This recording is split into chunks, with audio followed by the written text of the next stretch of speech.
Good afternoon, everybody. I'm your host, Tara Murray, and this is the Parentpreneurs podcast. Today, I have got a guest. She is someone who has an energy level of 110%, and her work ethic is it's absolutely crazy. But anyway, less of that. I would like to introduce to you none other than Gina Fernandes, guys. Give it up for Gina Fernandes. Hello. Well, thanks for that. I wasn't expecting an introduction, but thank you for that. No worries. So how are you today, Gina? I'm good. Yeah. I'm slightly stressed and busy, but what do? You just get on with it, don't you? Day by day. I'm just trying to take it day by day. Yeah. That's my little motto. Yeah. Okay, cool. So, Gina, what is it that you do? So I am a wedding photographer. Mm-hmm. I'm based in the East Midlands, and primarily weddings is what I do. I do the odd family photo shoot, I do the odd business photo shoot, but weddings is where my heart is, and Right. it's what I like. Yeah. Okay, and how long have you been a wedding photographer for? So I started, I'd say about 2018 officially. Okay. So about 7 years. So yeah, this is my 7th year.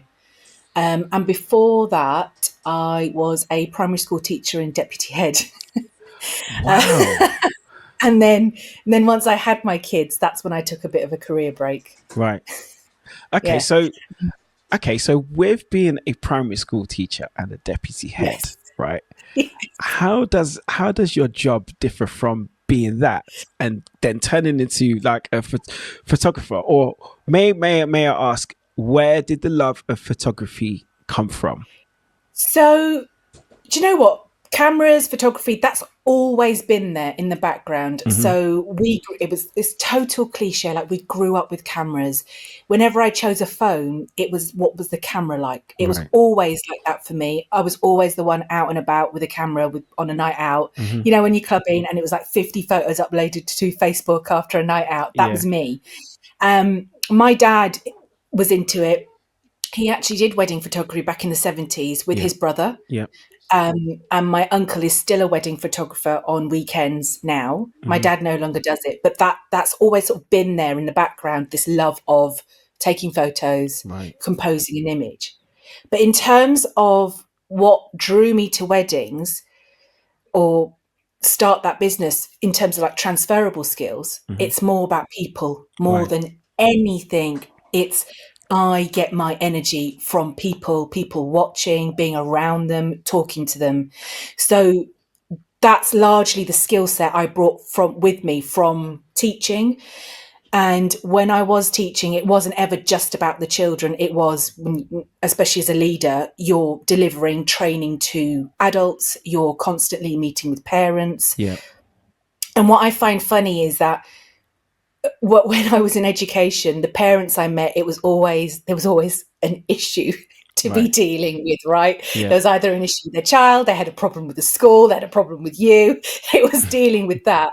And now the parents I meet, it's very different. It's the flip side. They're very happy. It's a very happy occasion. Right. So I find that quite funny. Still dealing with parents. You know what? I always try and keep the parents on side when I'm at a wedding. So yeah. You know what? I totally get you because I currently work in schools part-time. Okay. As a music teacher. Right. So Okay. I can definitely empathize when it comes to dealing with parents and also dealing with children as well, you know.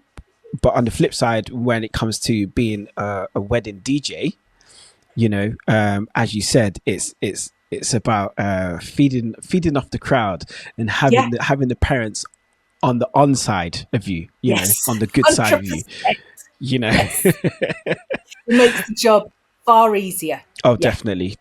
And it becomes more enjoyable as well, doesn't it? Yeah, it really does. And I think also as a parent, and as an older person, I think I get them more. I see it more from their perspective, because when you have kids, you when I'm at a wedding, I'm like, oh my God, this could be my child one day that I'm watching getting married. Yeah. And then there's the other thing, you think actually they financially probably contributed to this day as well. yeah, I think parents are a big part of a wedding day, actually, and that's sometimes forgotten. So I think I come at it from that perspective as a Yeah. parent more than anything else. Yeah. Okay, cool. So moving on. Knowing that you are a parent, how many Yeah. children do you have? So I've got two children, Okay, a boy and a a girl, boy and a girl. and they are about 21 months apart, Right. and only 1 year in school apart. So it worked out quite well. I don't know how that happened, but they're only one academic year apart. My boy has just started year 8 in Yeah. secondary school, Right. and my girl's just started year 7. Oh wow. So I don't even have to do the school runs anymore. Yeah, that's They're in secondary school now. that. Oh, Yeah, cool. Wow. Okay. 2 kids. Okay. Cool. Right. Any more No. in the pipeline at all? Oh, No. no, no. No. No. Got a dog. Just the dog. That's Yeah. plan number 3. And Yeah, how absolutely. No. cool? And how old is the dog? Dog is 4 years old. So he was just after lockdown. One of those, mad decisions. So expensive. So expensive. Right. And what's the dog's name? Frodo. He's Frodo. a yeah, from Lord of the he's a Labradoodle, so he's quite a big dog as well, Labradoodle. actually. So Okay. yeah, Amazing. Oh, cool. keeps Right. me So busy. yeah, keeps you busy. Yep. Full-time mum, full-time photographer. You Yep. know. Cool. Right. So I wanted to know, what is the name of your It is business? just Gina Fernandes photography. Just Gina I Fernandes do, Photography. yeah, I do wish I was one of those, that like had cute nicknames for the kids and then pop it together to make Right. a business name. I really wished it was something like that. But no, I used the name Gina Fernandes before I even got married Right. because it just sounded better. And then I got married and I was officially Fernandez. But yeah, it was the easiest thing. I didn't have time to think about a business name or make it cute, so I just called it Gina Fernandez. But I do wish sometimes that I had something almost external, so it wasn't my name Right. attached to the business to me. Yeah. Yeah. So there was a barrier, but there we go. I can't sell Hey, the business. listen. Can't sell the business to kids. Well, it's always good to be original as well, isn't it? I So suppose so. Yeah. yeah. Yeah. Right. So Gina is a wedding photographer. Gina Fernandez. Please look her up Yeah. online. She Yeah. is Fernandez with an S. So Fernandez with that's an the S. version. Yeah. Yeah.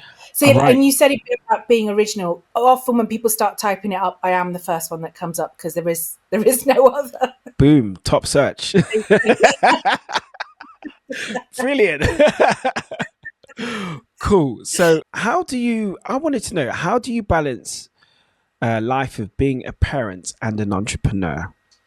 Um, it's always been quite routine based for me. Okay. So when I started in 2018, my husband actually worked in Germany. Right. So Monday to Friday, he was in Germany, and he would fly home on a Friday night, Hmm.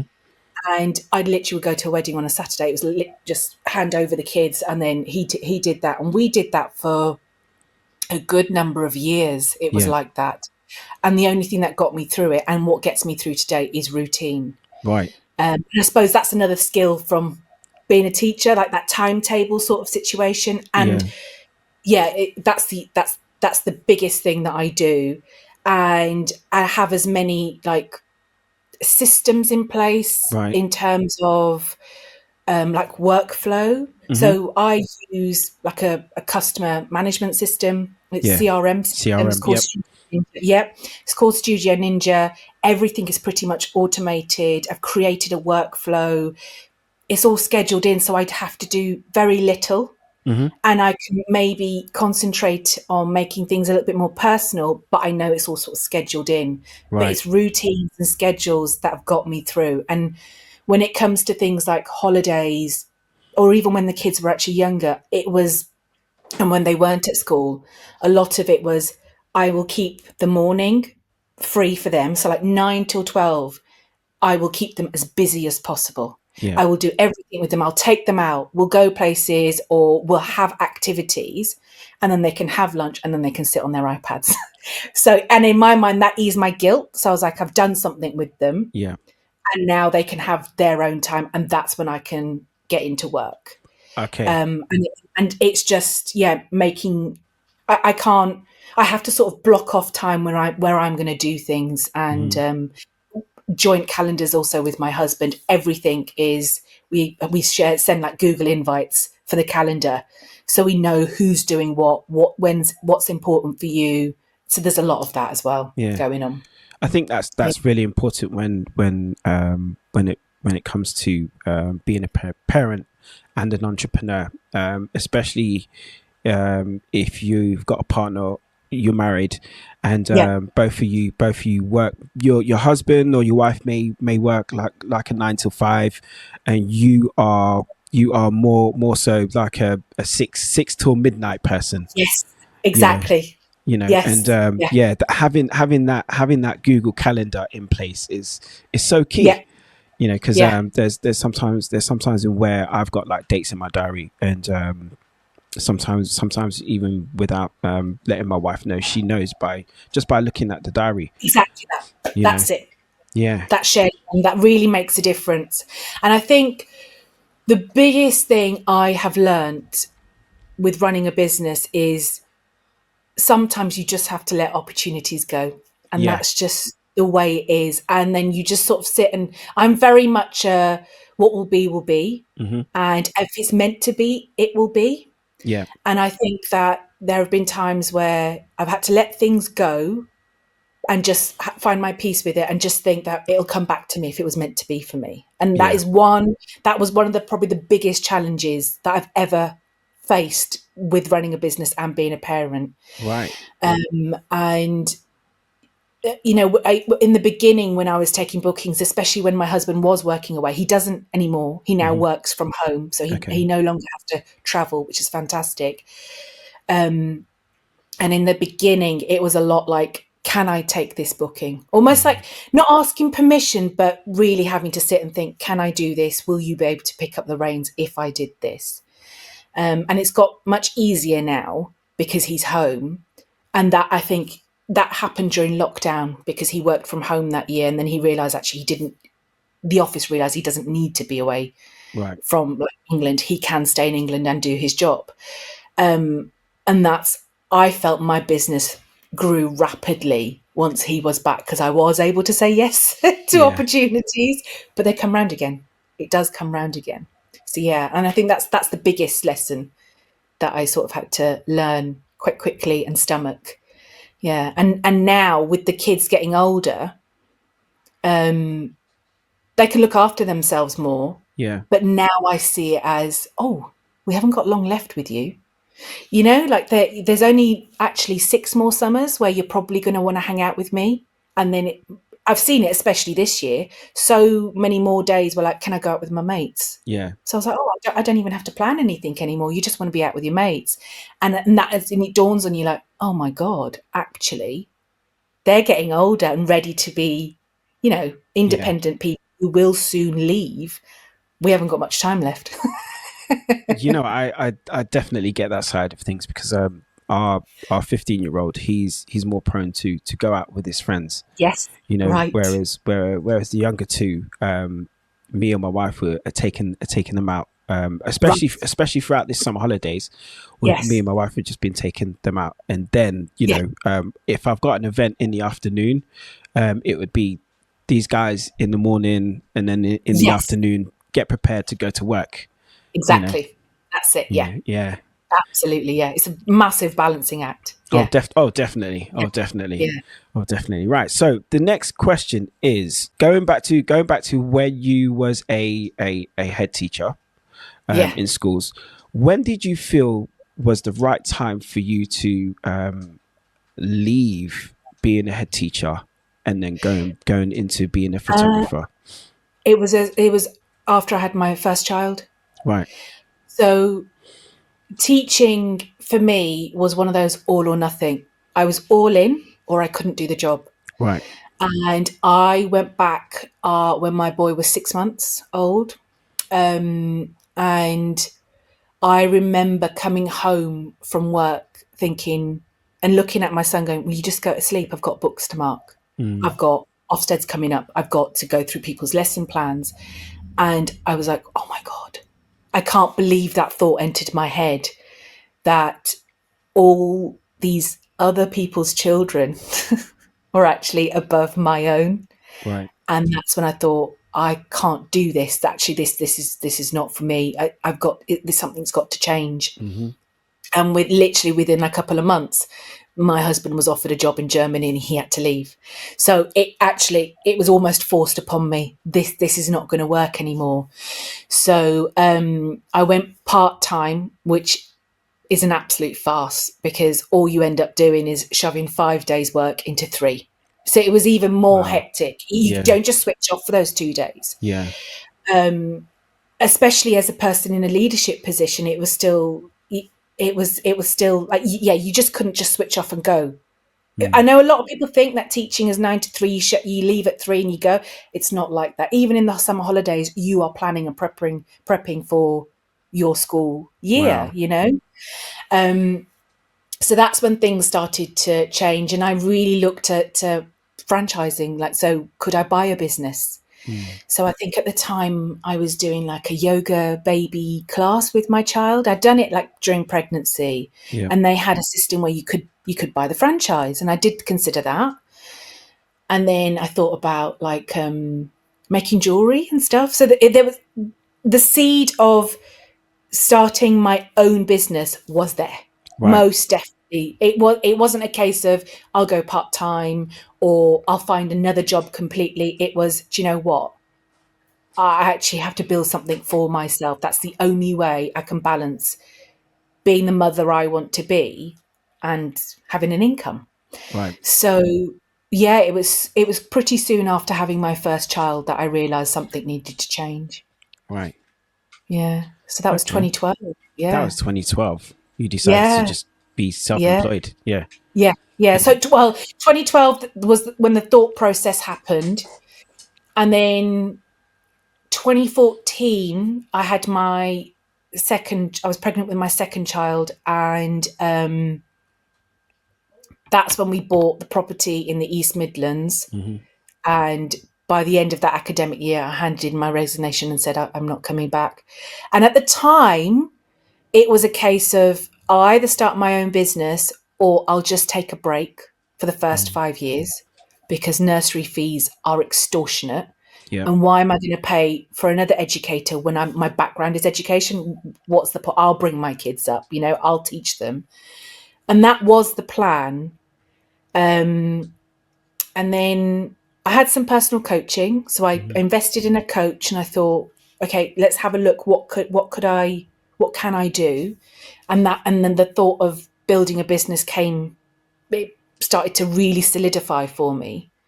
And then, so I then got married and saw my wedding photographer and what they were doing. I was like, I could do that. I could actually do this job. So that's how that sort of started. Got a camera, had my coaching, and thought about, how can I start this business? Learned a lot off YouTube, what to do.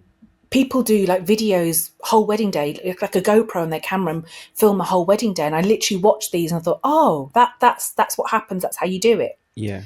I shadowed my uncle, who was still photographing weddings. So I went with him to weddings, and I went, yes, I could absolutely do this. Yeah. And he'd leave me with the couple and go take some pictures. And it was just very natural. It just sort of happened. Yeah. And then I tell you what I did. Instead of touching my savings to build a business, I went and got a part-time job with the NSPCC, that charity, the school's charity, the charity, the children's charity, and I was delivering assemblies and workshops to children in Leicestershire and Peterborough on safeguarding, so child protection, how to spot signs of abuse, what to do if it's happening for you. So I was doing assemblies, I was working with children on one-to-one like workshops, and I looked around me and I noticed nothing in education had changed. It was still very hard work. It's still, no one's really addressing the social issues, which is a government thing. You can't do it all as a teacher. And teachers were still leaving in droves. And I thought, I know I've taken a 5-year sort of break, but I'm not going back into education. Right. I'm definitely going to start my own business. And so everything sort of just pushed me towards that. Yeah. So yeah. Wow. Wow. That's a really great that's a really great story. My heart really smiled when you said that your uncle really inspired you Yeah, and as well. Yeah, gave you the absolutely. chance to gave you the Yeah, chance to 100%. to to to gave you the chance to Be- really feel it out, yeah, you know. absolutely. Otherwise, it Yeah. would have been a case of fumbling a little bit more and Yeah. probably begging for opportunities like Yeah. can I finding Facebook groups or wedding Yeah. photographers, ringing them up and saying, can I, you Yeah. know, come with you to a wedding? Yeah. Which is bloody annoying. No one likes that really. Yeah. So yes, very fortunate, very Amazing. fortunate in Yeah. that. Big up uncle, Yeah, man. absolutely. 100%. Honestly. Yeah. Right. Okay. So you've been a photographer for quite a while, and I wanted to Yeah. know: has there ever been a time where everything has got too much with work, or were you on the edge of burnout, and how did you sort it out? Oh my God, that's me right now. So I think it definitely was me last year. Yep. Um, so bookings are good, basically. So Yeah. and when they come through, yeah, I say yes. I do say no, and I think I say no a lot more. I've said no a lot more this year than I have in the past. Right. Last year, I think, was really intense with editing, and I decided maybe I should look at outsourcing. Mm-hmm. Like outsourcing more than just the CRM system, more than my emails. Can I add someone into the business who could either shoot for me or edit for me? So I started thinking about that and looking into that. There's not a lot in the UK in the wedding industry where, you can look at other businesses and think, okay, how have they done it? There's not a lot of models in Right. terms of people like having a photography business and having like 6 people on the team, Mm-hmm. and sending them out to do weddings. There's not a lot of that. So it's really hard to see how that would work. I did think about that. But then what I decided to focus, actually with my husband, he was like, well, if you can't edit them, there's no point taking on more bookings, is there? I was like, yeah, you're right. Actually, that's where the problem is. Yeah. It's the editing of the photos. So I looked at getting an editor.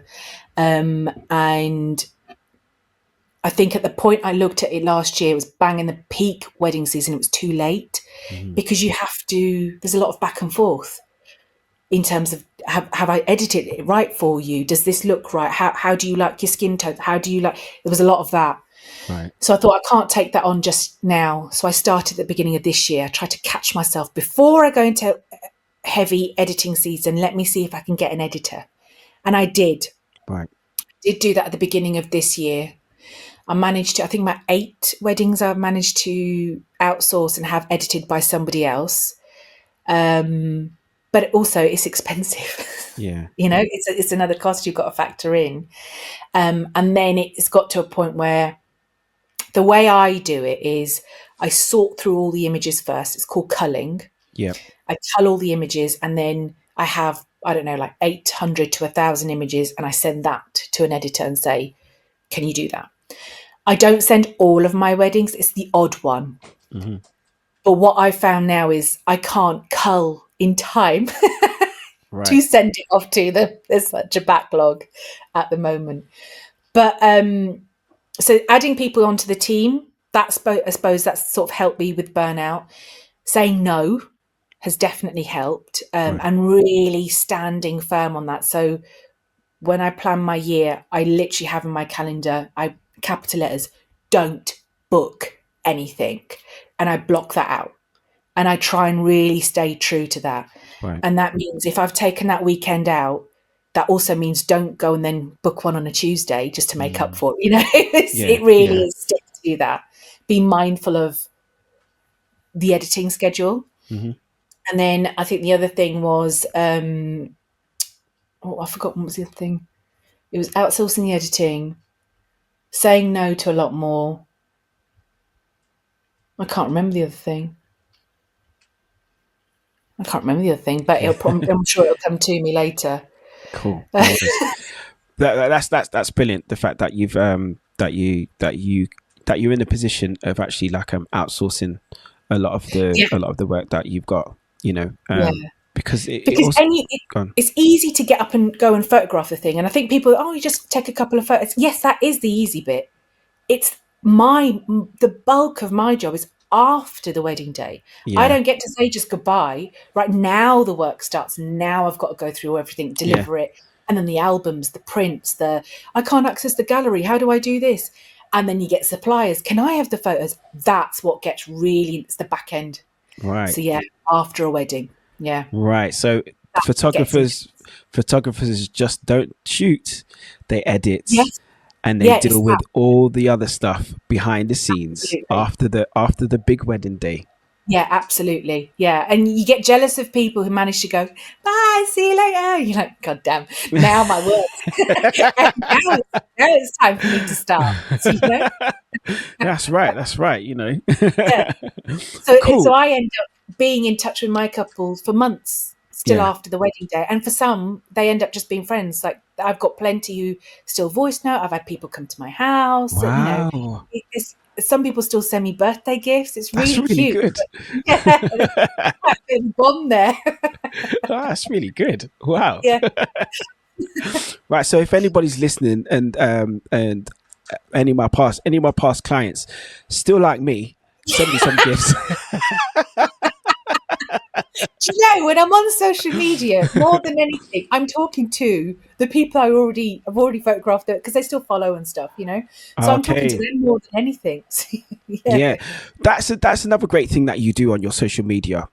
So if you go onto Gina Fernandes's social media page, Instagram, or are you on TikTok as well? I am on TikTok. Yeah. Okay.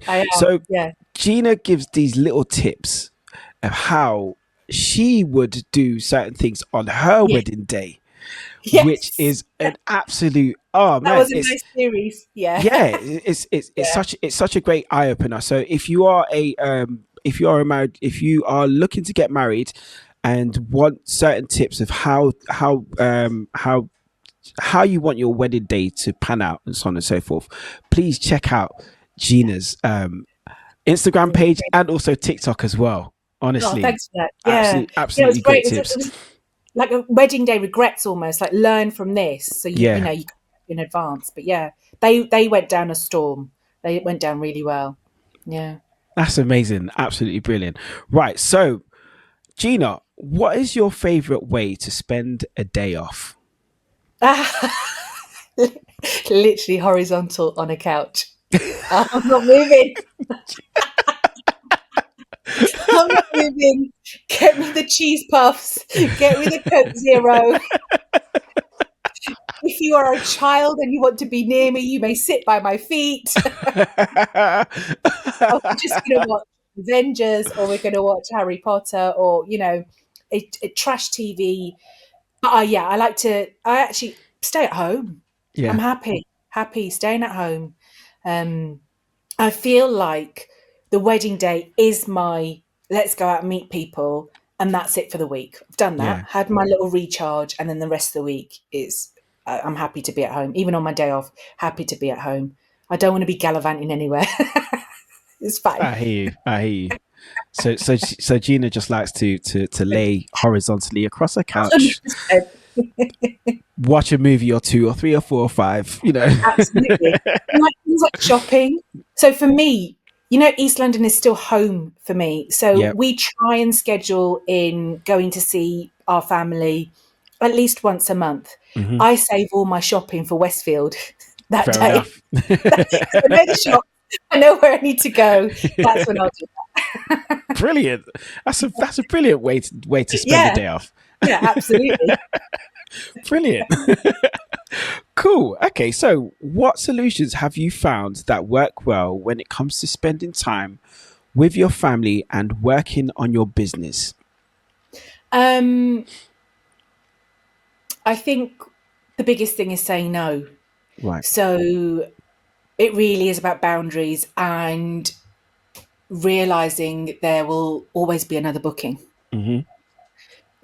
That there is business out there, that there are people spending money. Because I think we can get really caught up with that. Like, you know, they're not coming through, or people aren't getting married anymore, or the economy's dying, so no one's going to invest in weddings and all the rest of it. It's very easy to get caught up in that. And because of that, you're probably more likely to say yes to a lot more. And before you know it, your calendar's full and actually you've not got any family time. So like I said before, it's looking through my calendar, blocking out days where I'm not going to take bookings. I always put the school holidays in and map that out for the whole year. So I know when the school holidays are happening. And if we can't book that off in advance, make sure that my husband and me are both, we've got that sort of locked in. We know that's when holidays are going to happen. And also there's a flexibility there in that I know there are a lot of teachers getting married at that time in those holidays. So there might be the odd holiday. I'm like, do you know what? That will be probably a holiday that I will sacrifice to have more bookings in that week. Let's say May half term. We tend to, I'm like, it's not overly cold in May in the UK. We don't really need to go anywhere. It's only 1 week. If I do 5 weddings that week, I will do 5 weddings that week. But it'll mean that July I probably won't take as many, or August I won't take as many. So there's a try and balance it out. Right. Blocking time off, and then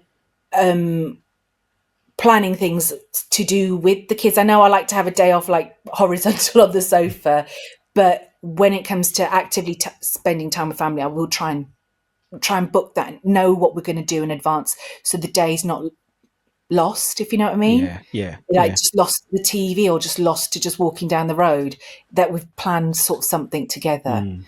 But I think that's the biggest thing. And then, like I said before, it's just coming to terms with that some things you just have to say no to, and they'll go and you'll lose it, but something else will come back for you.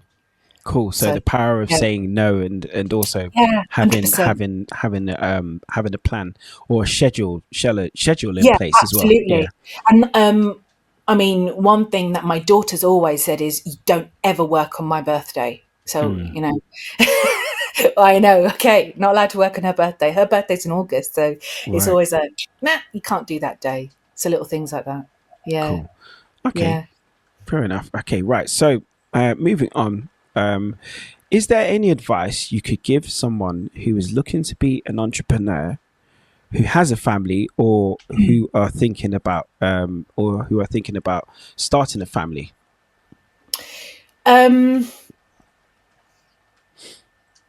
Starting family, I'm not too sure on. I never really planned it. It just sort of happened. Yeah.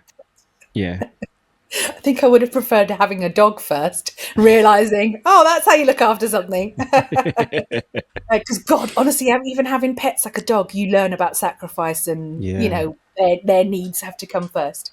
When it comes to starting the business, I think the biggest thing that I found invaluable, and I would recommend always, is coaching.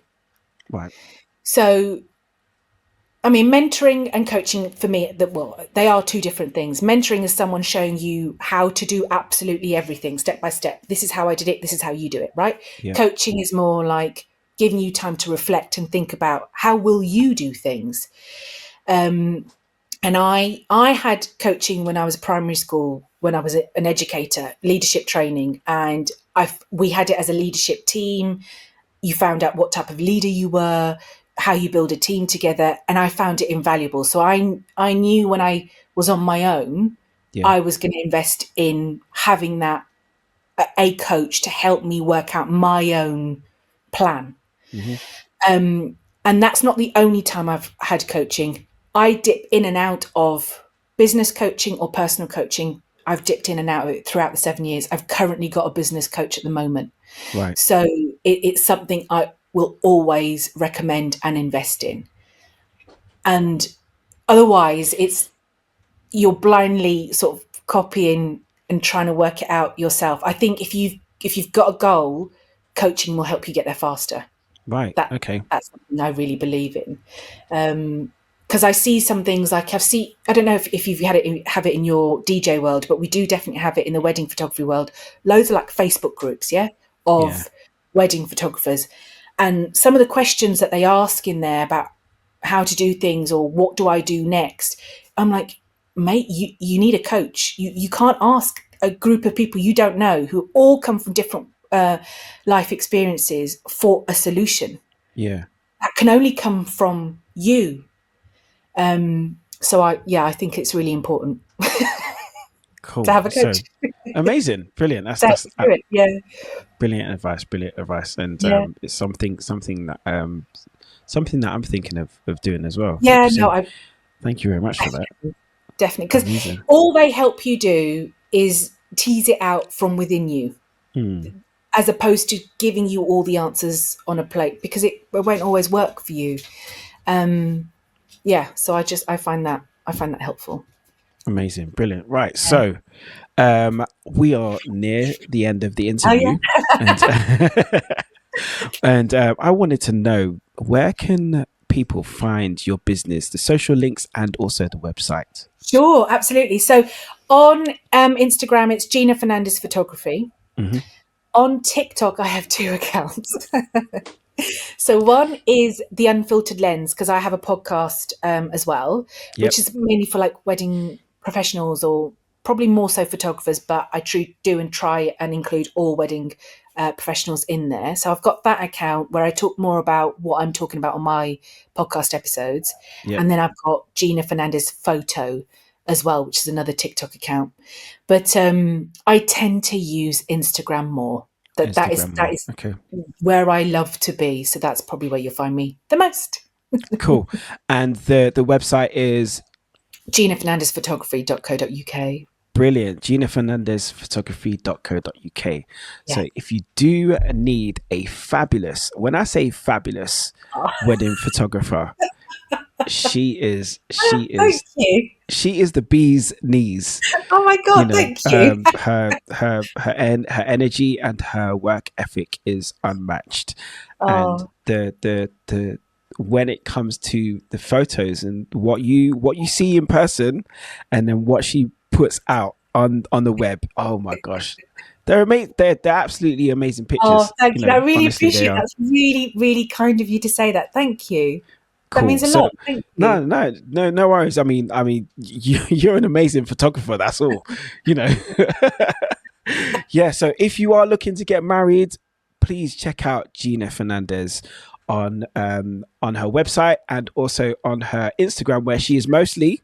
Yes, okay? Absolutely. It's where I live. It's what I tell people. That's where she lives.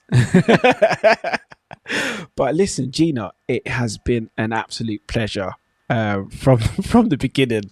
Thanks. It's been great. Thank you for having me. No worries. You've been giving some absolutely great advice for me and for also our listeners as well. And it's been an absolute pleasure. Oh, thank you very much. Thank you, Gina. Thank you. See you later, everyone. Bye. Bye.